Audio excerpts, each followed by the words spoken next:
우리 하나님 말씀 보도록 하겠습니다. 하나님 말씀은 시편 139편 13절에서 16절까지 말씀입니다. 우리 함께 봉독하도록 하겠습니다. 시작. 주께서 내 내장을 지으시며 나의 모태에서 나를 만드셨나이다. 내가 주께 감사하옴은 나를 지으심이 심히 기묘하심이라. 주께서 하시는 일이 기이함을 내 영혼이 잘 아나이다. 내가 은밀한 데서 지음을 받고 땅의 깊은 곳에서 기이하게 지음을 받은 때에 나의 형체가 주에 숨겨지지 못하였나이다. 내 형질이 이루어지기 전에 주의 눈이 보셨으며 나를 위하여 정한 날이 하루도 되기 전에 주의 책에 다 기록이 되었나이다. 아멘. 우리 옆에 분하고 한번 인사를 나누겠습니다. 한 주간도 믿음으로 승리하셨습니까? 말씀으로 승리하셨습니까?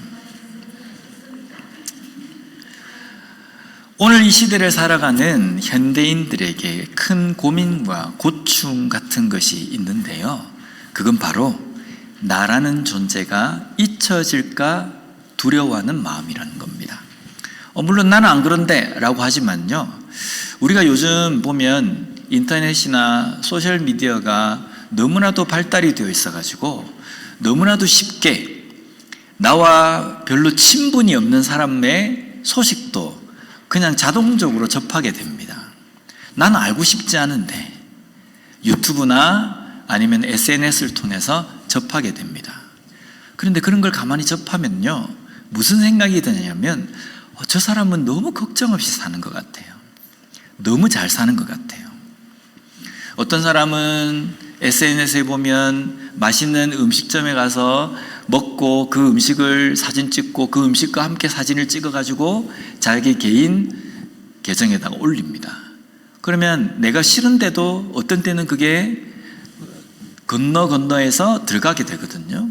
그걸 딱 보면 나는 이렇게 힘든데, 나는 이런 고민이 있는데 저 사람은 저렇게 맛있는데 음식을 먹고 즐기고 있구나.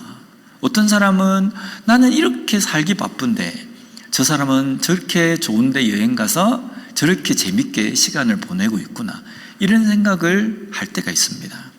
그런데 그런 것들이 점점 많아지면요, 어떤 생각이 드냐면 나만 힘들고 나 주변에 있는 모든 사람들은 나 빼고 다 잘 사는 것 같아요.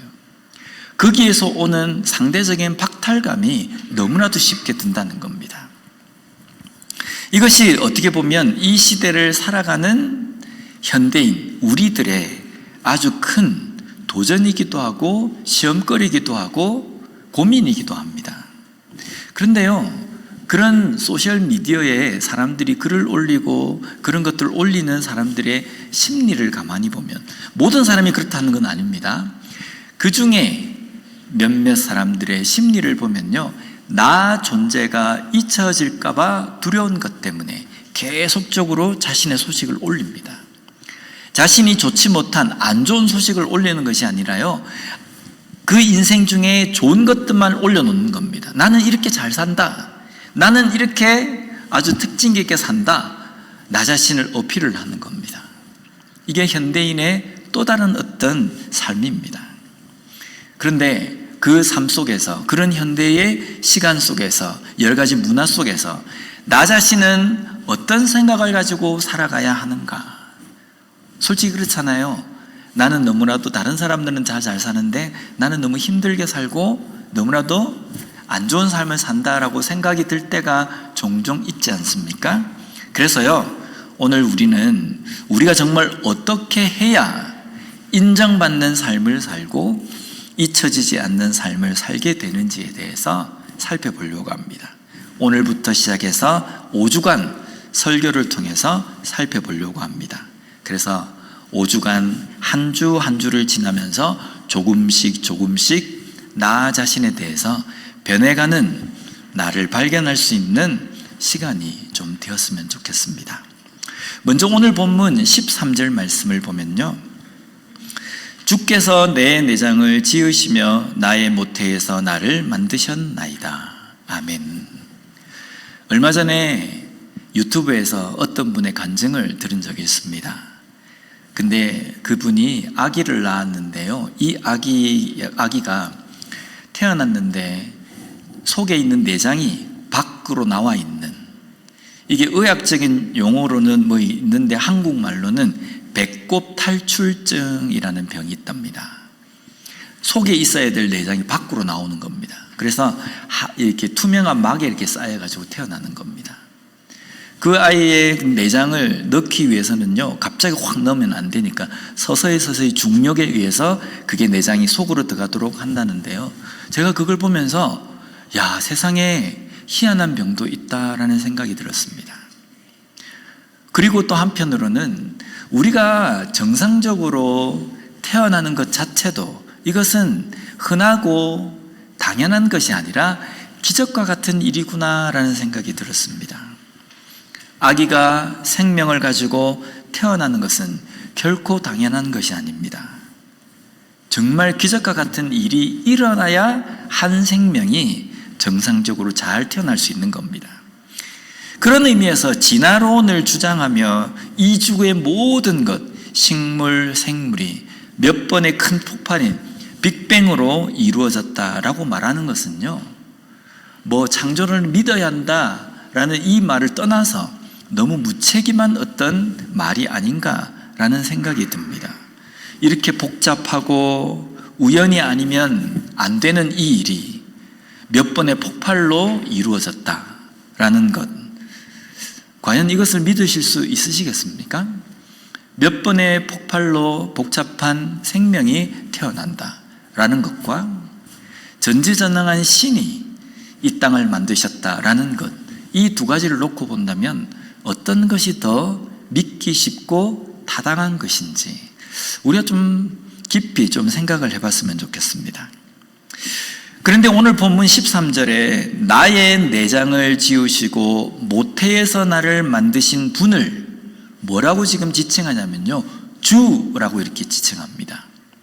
이 주에 해당하는 히브리 원어가 보면 아타라는 단어입니다. 뜻은요, 주님 그리고 당신이라는 겁니다. 2인칭입니다. 그가 만드셨습니다, 그가 내 내장을 만드셨습니다, 이렇게 표현하지 않고요, 당신이 만드셨습니다 라고 표현하는 겁니다. 어떤 의미가 듭니까? 친근함의 표현입니다. 제3자로 나와 거리가 먼 그가 나를 만드셨다, 이 표현이 아니라 당신이 나를 만드셨습니다 라는 표현입니다. 친근한 의미라는 겁니다. 우리를 지으시고 나의 내장을 만드시고 나를 모태에서 지으신 분이 바로 주님, 당신이십니다 라는 고백입니다. 이 말씀이 지금 우리에게 어떤 의미로 와 닿습니까? 아무 마음이 없으십니까? 제가 한국에 갔을 때 길이나 이렇게 건물 안에 보면요, 건물 앞이나 건물 안에 보면 이렇게 미술품, 조각품이나 작품들을 이렇게 볼 때가 있었습니다. 동생네 집 아파트에 갔는데 거기에도 이렇게 딱 미술품이 있는 겁니다. 그런데요, 그 미술품을 보는 순간 제가 뭐라 그랬냐면요, 아니 이거는 유치원 애들이 만들었나? 왜 이렇게 별로 그렇게 예쁘지도 않는데 만들어졌다라고 이렇게 투덜투덜했습니다. 그러니까 옆에 동생이 하는 이야기가, 이 작품이 일본에서 얼마나 유명한 작가의 작품인데 그 작품 앞에서 지금 그 말을 하냐고. 이거는 이 아파트에서 이 작품을 대여를 해서 한 달에 얼마씩 엄청난 돈이더라고요. 그걸 하고 그 작품을 거기에다가 설치를 해놨다는 겁니다. 제가 그 말을 듣고요, 무슨 생각이 들었냐면, 제가 제 스타일이 아닌 색깔, 제 스타일이 아닌 모양, 제 스타일이 아닌 어떤 디자인, 이런 것들을 보면서 이거는 작품도 아니다 라고 말하는 나 자신이 얼마나 무지하고 좀 속된 표현으로 치면 무식한지 충격을 좀 받았습니다. 우리가 작품을 볼 때에는 무엇을 봅니까? 이건 내 스타일이 아닌데, 이렇게 본다고 한다면 이 사람에 대해서 우리가 어떤 생각을 가지겠습니까? 작품을 볼 줄 모르네 라고 이야기하지 않겠습니까? 우리가 작품을 볼 때는 무엇을 봐야 됩니까?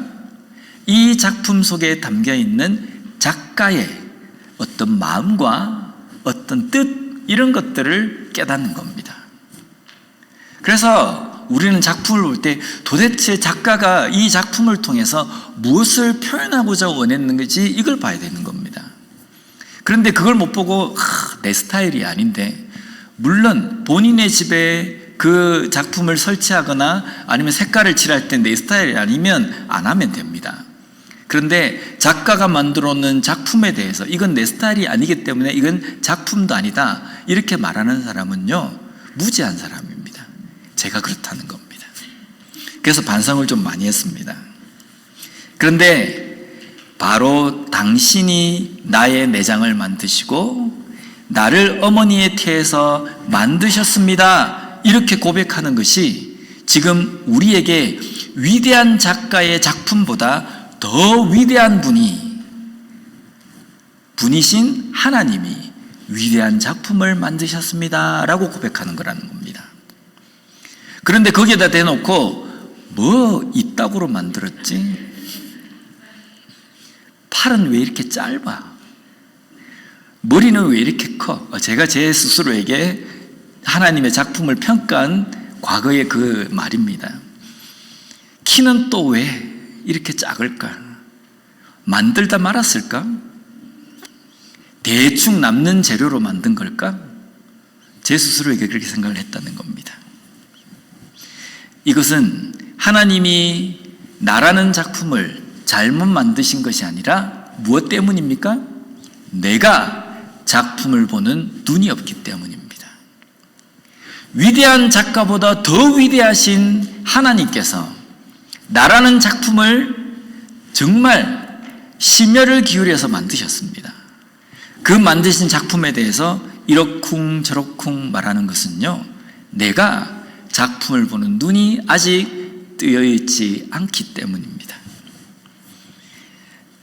우리 자신을 볼 때 어떤 생각이 드십니까? 내가 젊었을 땐 참 고왔는데 나이가 드니까 왜 이렇게 됐을까? 그렇게 생각하십니까? 키도 작고 못생겼습니까? 아니면 뚱뚱합니까? 나를 왜 그렇게 만드셨는지 도무지 이해가 안 되십니까? 아직까지 그것이 이해가 되지 않는다고 한다면 나라는 작품을 보는 눈이 아직 뜨여 있지 않는 겁니다. 나를 왜 이렇게 만드셨습니까? 이 작품에 담겨 있는 이 작품을 만드신 하나님이라는 작가의 의도는 무엇일까? 여기에 어떤 의미를 담으셨을까? 우리는 이것을 알려고 해야 된다는 겁니다. 이어서 14절 말씀을 보면요, 내가 주께 감사하옴은 나를 지으심이 심히 기묘하심이라. 주께서 하시는 일이 기이함을 내 영혼이 잘 아나이다. 여기 보면 나를 지으심이 심히 기묘하시기에 감사합니다 라고 고백합니다. 여기 기묘하다 라는 이 단어가 팔라라는 단어입니다. 이 단어는 단순하게 우와 놀랍다 라는 의미를 넘어서 가지고 이 단어에는요, 구별되다 라는 의미로도 사용이 되어집니다. 즉 나를 지으신 것은 공장에서 팍팍팍 찍어내듯이 대량 생산으로 생산된 것이 아니라 하나하나 손으로 손수 빚은 다른 것과 구별된 작품이라는 겁니다. 그래서 이 세상에는 나라는 이 작품은요, 하나만 존재합니다. 이 땅에 피조물이 시작이 돼서 지금까지 얼마나 많은 시간이 흘렀습니까? 얼마나 많은 사람이 태어났다가 죽고 또다시 태어나고 그렇게 했습니까? 그 긴 시간 동안에 나라는 존재는 나 하나밖이라는 겁니다. 요즘 AI가 이제 엄청나게 이제 보편화가 되려고 합니다. 로봇이 인간이 하는 일을 다 대체합니다. 그러니까 이게 사람의 손이 그 AI가 로봇이 만드는 것에 따라가지를 못해요. 그런데 어떤 평가하는 사람이 이런 이야기를 했습니다. AI 시대에도 끝까지 각광을 받고 인정을 받는 것은 수공으로 만든 것이다 라고 이렇게 이야기했습니다.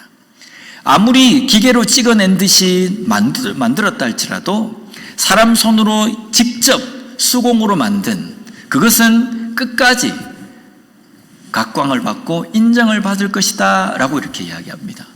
물론 어떤지는 모르겠습니다. 요즘도 보면 양복이나 이런 것도 보면 그냥 기성품을 입는 것보다 직접 자기가 양복점에 가서 그 재단사에게, 디자이너에게 치수를 재해가지고 손으로 직접 만든 그 양복을 더 선호하는 사람들, 돈 있는 사람들은 선호하지 않습니까? 그것처럼 나중에 로봇이 기계를 찍어내듯이 대량으로 만든다 할지라도 사람이 직접 사람의 손으로 만든 것은 끝까지 인정을 받을 것이다 라는 겁니다. 이처럼 하나님은 우리를 대량 생산한 것이 아니라는 겁니다. 우리 하나하나를 정성스럽게 빚으시고 만드셨다는 겁니다. 그래서 나는 다른 사람과는 구별된 겁니다. 몸이 날씬하든 뚱뚱하든 키가 작건 키가 크건 자꾸 키 이야기를 계속해서 죄송한데요. 제가 비교할 수 있는 것은 그거밖에 없기 때문입니다. 제가 아마 키 크면 키 이야기는 못할 겁니다. 작으니까 이야기를 하는 겁니다. 키가 작건 키가 크건 이것이 틀린 것이 아닙니다. 그냥 다른 것입니다. 그리고 오늘 이 말씀처럼 기묘한 겁니다. 구별된 것이라는 겁니다. 내가 다른 사람과 구별되게 하나님께서 만드셨다는 겁니다. 그렇기 때문에 이 놀랍게 나를 만드신 것에 우리는 감사하는 삶을 살아야 된다는 겁니다. 우리 자신을 보면, 나 자신을 보면 그런 느낌이 좀 드십니까? 하나님이 참 독특하게 잘 만드셨구나. 저 머리 스타일에는 하나님께서 어떤 의미를 담으셨을까? 야, 이렇게 아담하게 만들어진 이 팔 길이에는 하나님께서 어떤 뜻을 담으셨을까? 우리가 그렇게 우리 자신을 볼 수 있는 삶이 되었으면 좋겠습니다. 우리가 우리 자신을 볼 때, 또 때로는 다른 사람을 볼 때 우리가 스스로 상대적인 어떤 박탈감이나 그런 생각이 들 때가 있죠. 나는 왜 이렇게 키가 작을까? 왜 내 자신이 키가 작다고 생각을 했을까요? 내가 생각하는 키 큰 사람의 기준이 있지 않습니까? 그거에 못 미치기 때문입니다. 그 기준은 어디서 만들어진 겁니까? 오늘날 이 사회를 살아가는 나 자신이 스스로가 만든 겁니다. 나 자신이 스스로 만들었기 때문에 그 기준은요, 절대적인 기준이 될 수 없다는 겁니다. 그런데 오늘날 우리의 삶에서도 기준이 어디에 세워져 있느냐가 정말 중요합니다. 그래서 기준이 어디에 세워져 있느냐, 이것에 따라서 선과 악에 대한 기준도 달라질 수 있다는 겁니다. 내가 생각할 때 선은 이것이다, 내가 생각할 때 악은 이것이다, 이게 아닙니다. 우리의 기준은 하나님의 말씀에 세워져 있어야 되는 겁니다. 그러면 나 자신이 잘생겼느냐, 크냐, 작으냐, 이거의 기준은 어디에 맞춰져야 됩니까? 하나님의 말씀에 맞춰져야 된다는 겁니다. 하나님은 우리 자신을 보면서 뭐라고 말씀하십니까? 이 키 작은 놈아, 이렇게 이야기하시지 않는다는 겁니다. 내가 너를 걸작품으로 기묘하게 만들었느니라 라고 말씀하신다는 겁니다. 그러니까 우리는 우리 자신을 왜 이렇게 만들어졌을까? 이렇게 생각할 게 아니라는 겁니다. 가끔 TV를 통해서 접하는 기사 중에 보면요, 어디에 공사를 하려고 하다가 땅을 팠는데 거기에서 아주 오래된 고대 유물을 발견했을 때가 종종 있지 않습니까? 저는 그걸 보면서 이런 생각을 합니다. 그 작품을 만들기 위해서 작가는 심혈을 기울였을 겁니다. 매일매일 한 땀 한 땀 이렇게 만들었을 건데, 세월이 흐르면서 그 작품에 담긴 작가의 마음, 생각도 희미해지고, 심지어는요, 그 작품을 찾아볼 수 없도록 어디 갔는지 찾기도 힘든, 그렇게 묻혀져 버린 겁니다. 그런데 하나님의 작품은 다릅니다. 15절 말씀해 보면요, 내가 은밀한 데서 지음을 받고 땅의 깊은 곳에서 기이하게 지음을 받은 때에 나의 형체가 주의 앞에 숨겨지지 못하였나이다. 내가 은밀한 데서 지음을 받고 땅의 깊은 곳에서 기이하게 지음을 받았습니다. 그러나 그런 내가 주 앞에서 숨겨지지 못한다는 겁니다. 하나님은 창조하실 뿐만 아니라 그 창조하신 작품을 돌보십니다. 이것을 우리는 섭리하신다라고 말합니다. 그래서 우리는요, 관리가 안 된 작품이 아닙니다. 땅에 묻혀져 사람들이 찾지 못하는 작품이 아니라 지금도 작가가 친히 닦고 쓸고 관리하는 작품이라는 겁니다. 이것이 바로 우리에게 은혜가 되는 겁니다. 우리가 어디에 숨어도 어디로 도망을 가도 하나님의 손을, 하나님의 시야를 벗어날 수가 없습니다. 하나님은 반드시 그곳에 함께 계신다는 겁니다. 이 말씀이요, 우리는 항상 이런 생각이 듭니다. 내가 어디를 가도 하나님의 시야에서 벗어날 수 없다. 이 말이 내가 어떤 죄를 지어도 하나님은 다 아신다, 어떤 심판의 어떤 관점으로 이 말씀을 적용하는데요, 그렇지 않습니다. 하나님이 내가 어디에 숨어도 어디에 있어도 하나님은 나를 발견하신다. 그 자리에 하나님께서 나와 함께 하신다는 겁니다. 이거는요, 나를 섭리하신다, 나를 관리하고 계신다, 나를 지키고 계신다는 겁니다. 나는 나 혼자라고 생각하고 모두가 나를 떠났다 생각했는데 그 자리에 하나님은 끝까지 자리를 지키시고 나와 함께 하신다는 겁니다. 그래서 어떤 어려움, 어떤 고통 가운데 있어도 하나님은 모든 것을 아시고 나를 도우신다는 겁니다. 이 말씀이라는 겁니다. 그렇기 때문에요, 힘들 때 나는 죽을 만큼 힘들어도 그 죽을 만큼 힘든 순간에 그 아픔을 가장 가까운 곳에서 알고 계신 하나님께서 함께 하심을 잊지 말아야 합니다. 나 자신을 볼 때에 그냥 흔하게 아무 특징도 없이 만들어져서 표도 나지 않을 것 같습니까? 이 수많은 사람들, 예수님 믿는 사람이 한두 사람도 아닌데 이 사람들 중에 내가 표라도 날까? 이런 생각이 가끔 들 때도 있지 않습니까? 16절 말씀을 보면요, 내 형질이 이루어지기 전에 주의 눈이 보셨으며 나를 위하여 정한 날이 하루도 되기 전에 주의 책에 다 기록이 되었나이다. 여기 보면요, 내 형질이 이루어지기 전에 주의 눈이 보셨으며 라고 말씀합니다. 내가 이 땅에 형체가 만들어지기 전에 하나님은 나의 존재를 창조하시기에 계획하시고 심혈을 기울이셨다라는 말씀이라는 겁니다. 이것은 너무나도 중요합니다. 하나님은 우리 한 사람 한 사람을 만드시는 일에 심혈을 기울이셨다는 겁니다. 철저한 계획 가운데 우리를 만드셨다는 겁니다. 그러니 우리는요, 자부심을 좀 가져야 됩니다. 내 눈에 뭔가 부족해 보이는 것을 가지고 나는 부족하다, 나는 하찮다라고 말하지 말아야 됩니다. 왜 이런 말을 하게 됩니까? 작품을 보는 눈이 없기 때문입니다. 작품에 대한 이해도가 떨어지기 때문입니다. 작가의 의도를 그 작품 속에서 발견해내지 못했기 때문입니다. 그러기에 우리는 작품인 나 자신의 삶에서 하나님의 그 의도와 계획을 깨닫는 삶이 필요하다는 겁니다. 그리고 어떤 상황 가운데서도 나와 함께 하시는 하나님, 모두가 나를 떠나서 나 혼자라는 생각을 할 때에도 하나님은 나와 함께 하신다는 자부심을 가지고 살아가는 우리가 되었으면 좋겠습니다. 그래서 우리 이름을 부르며 누구누구야, 너는 하나님이 심혈을 기울여 창조한 걸작품이란다 라는 이 말을 매일매일 거울을 보며 우리 자신에게 할 수 있고, 또 진정으로 그것으로 인하여서 하나님께 감사함으로 살아가는, 자존감이 높은 그리스도인으로 살아가는 우리 모두가 되었으면 좋겠습니다. 기도하겠습니다. 하나님 아버지, 감사합니다. 오늘 말씀을 통해서 우리가 어떤 존재인지를 다시 한번 돌아보고 깨닫게 해주시니 감사합니다.